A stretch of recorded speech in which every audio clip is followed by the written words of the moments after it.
Bem, pessoal, falando agora sobre método de análise de sistema de comercialização, né?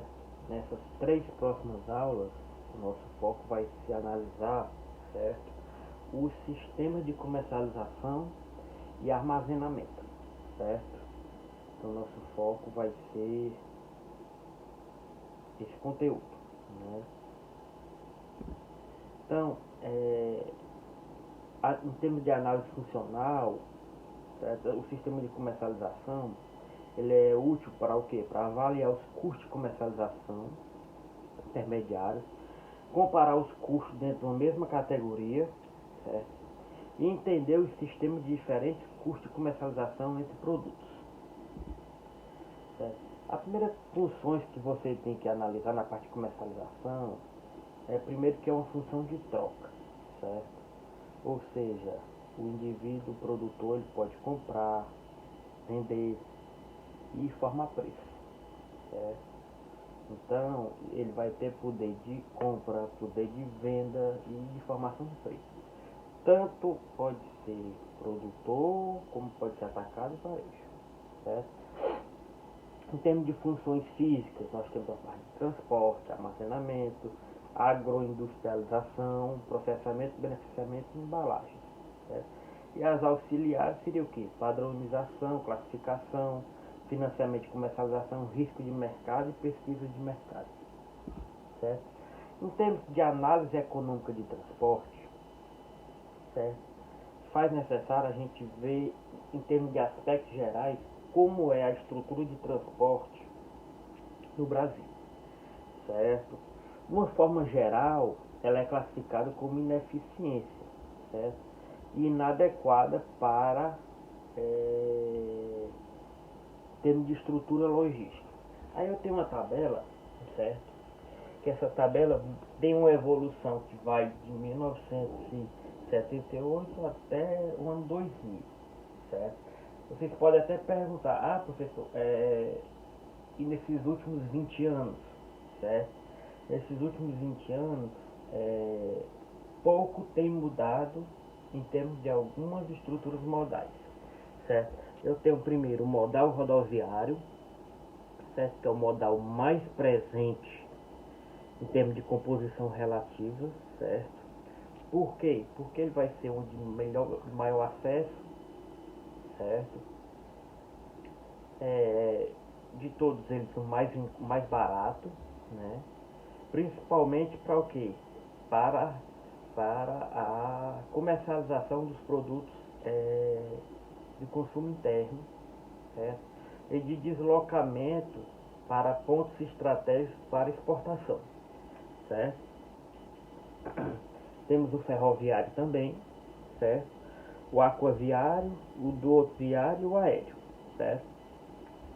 O que é que a gente tem para a evolução dos últimos 20 anos, né, de 2000 a 2020?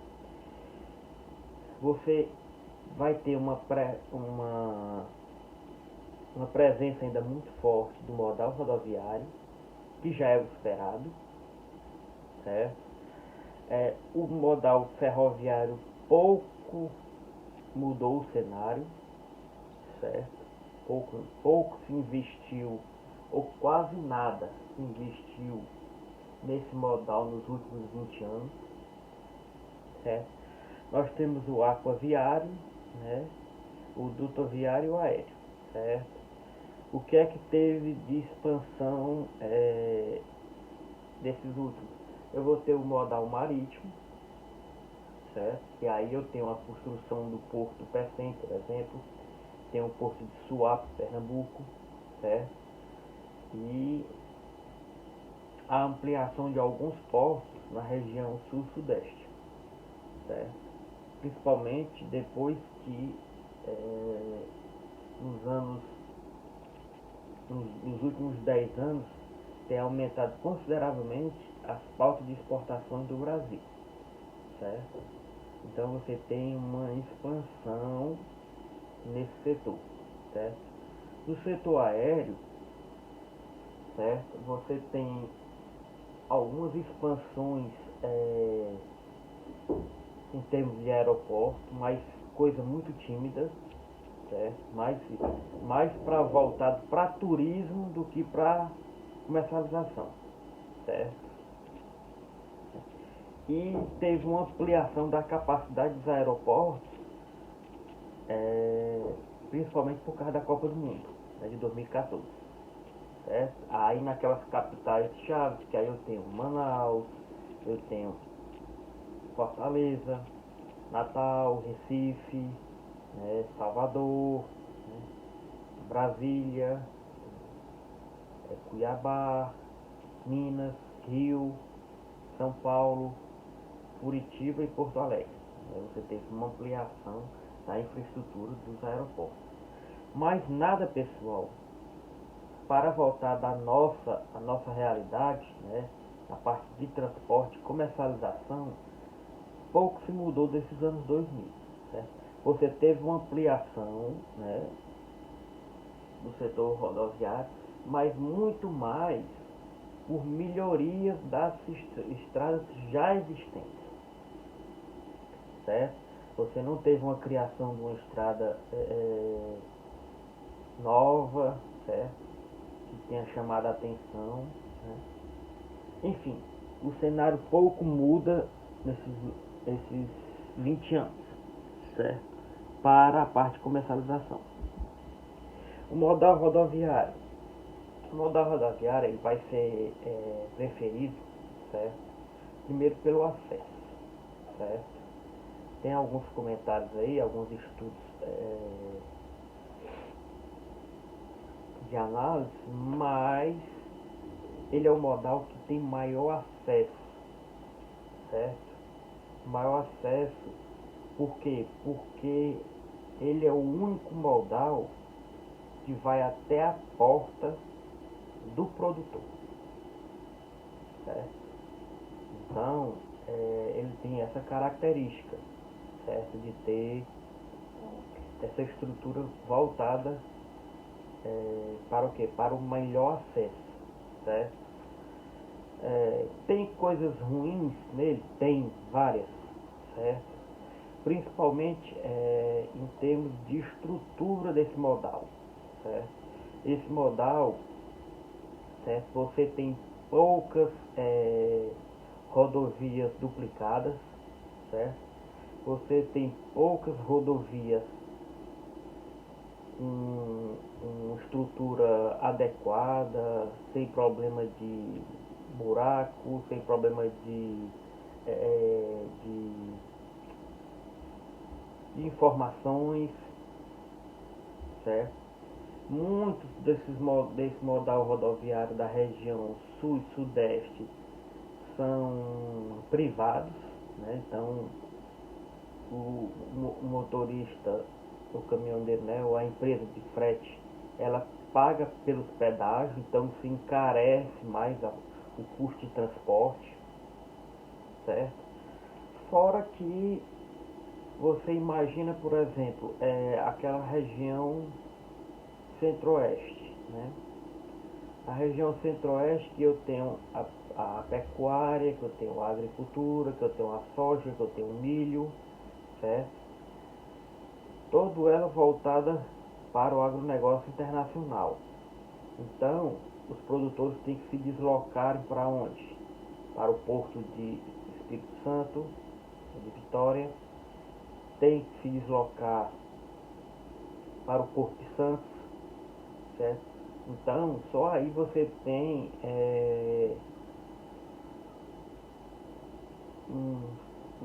uma distância considerável para esse deslocamento desse produto. E isso pode acarretar uma perda de qualidade, certo? Uma perda de qualidade do produto ao chegar naquele destino aonde ele será exportado, certo? Contudo, ele é o modal que tem o melhor acesso, como foi mencionado, certo?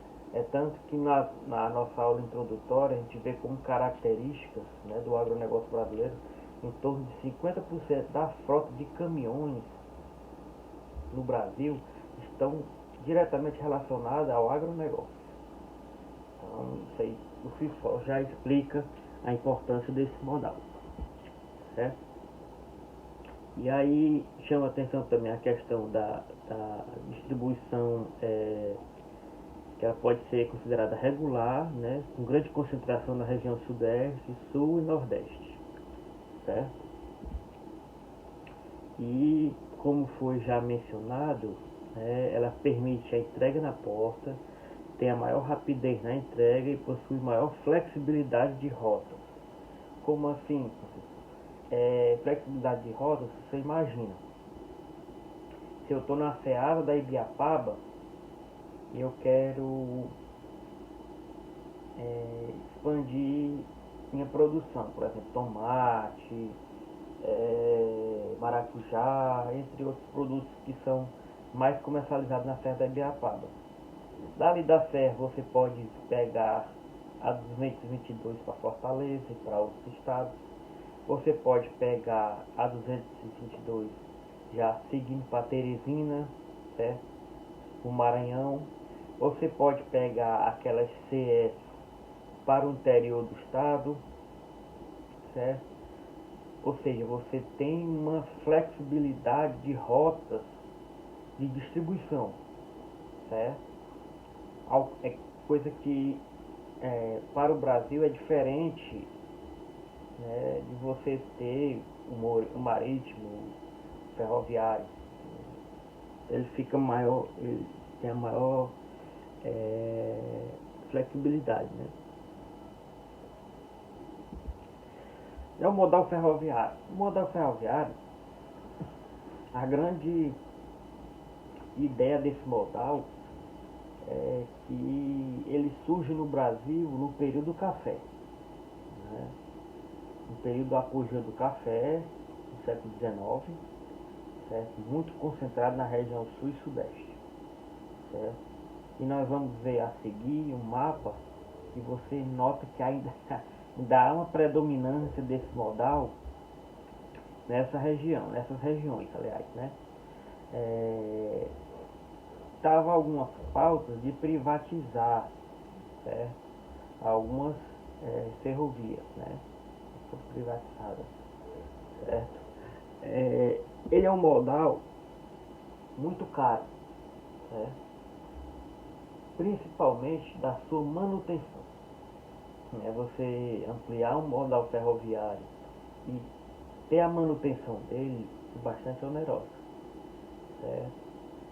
E aí, pessoal, eu tenho esse mapa das principais ferrovias, né?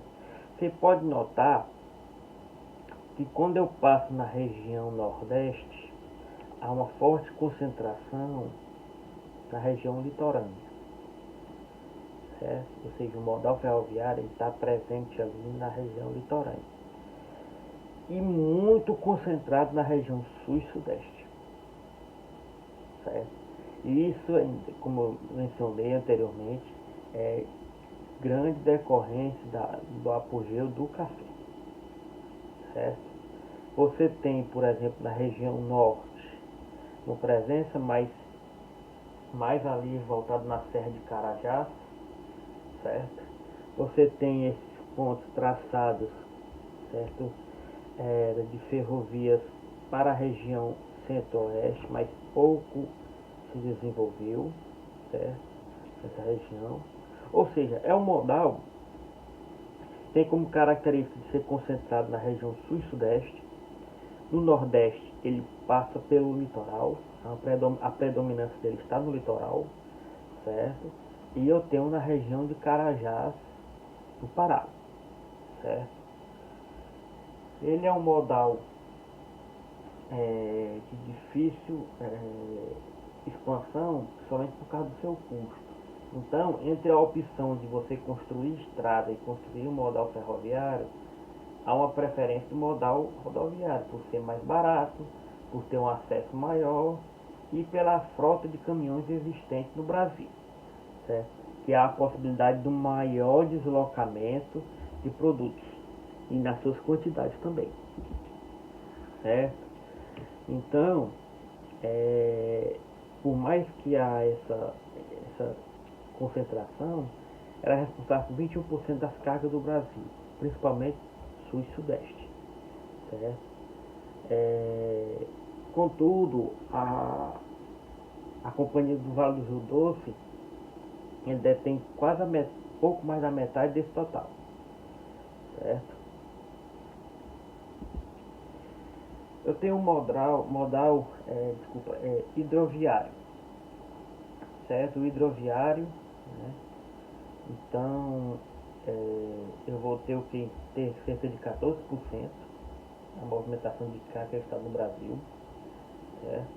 Você tem 44 portos no território nacional, 6 na região norte, 13 no nordeste, 13 no sudeste, 10 na sul e 2 na centro-oeste, certo? E nesse setor ele emprega em torno de 62 mil trabalhadores, certo? Quando você pensa no modal hidroviário, pensa na exportação, principalmente no marítimo, certo? É onde há o escoamento da produção, das exportações brasileiras estão no modal hidroviário, principalmente no marítimo, certo? Quando se exporta para a China, quando se exporta para os Estados Unidos, quando se exporta para a Europa, quando se exporta para a África, quando se exporta para a Ásia em geral. É o marítimo, certo?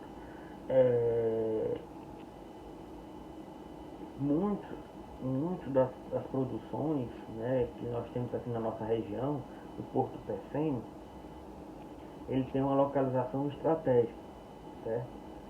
Porque se você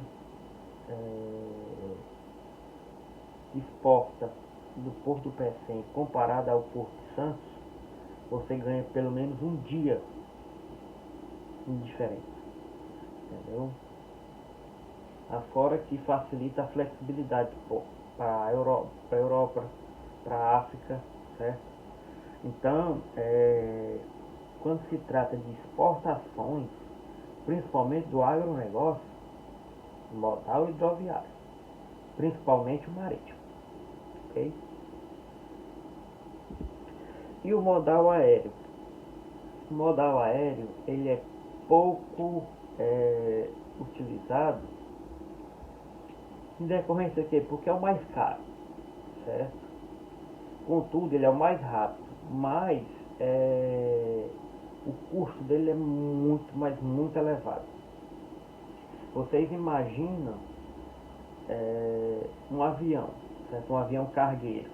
Ele tem a sua capacidade extremamente limitada quando eu vou comparar com um navio.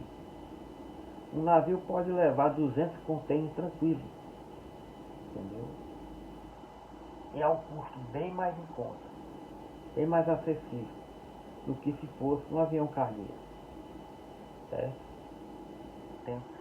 Então, esse tipo de modal, ele vai ter uma predominância, certo? Principalmente de produtos perecíveis, certo? Aí eu boto o setor de flores, certo? Toda a produção aqui do setor de flores, grande parte dela vai do setor aéreo, vai para a região sudeste, certo?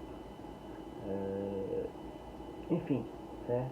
É um modal mais caro, é um modal que possibilita a maior rapidez e escoamento da produção, certo?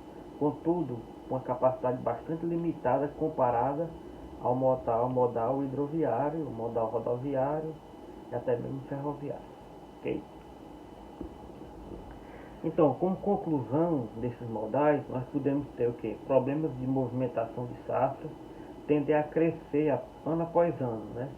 Exigindo maior planejamento de investimento de infraestrutura. Ou seja, com a expansão do agronegócio, necessitaria de uma maior ampliação desses modais.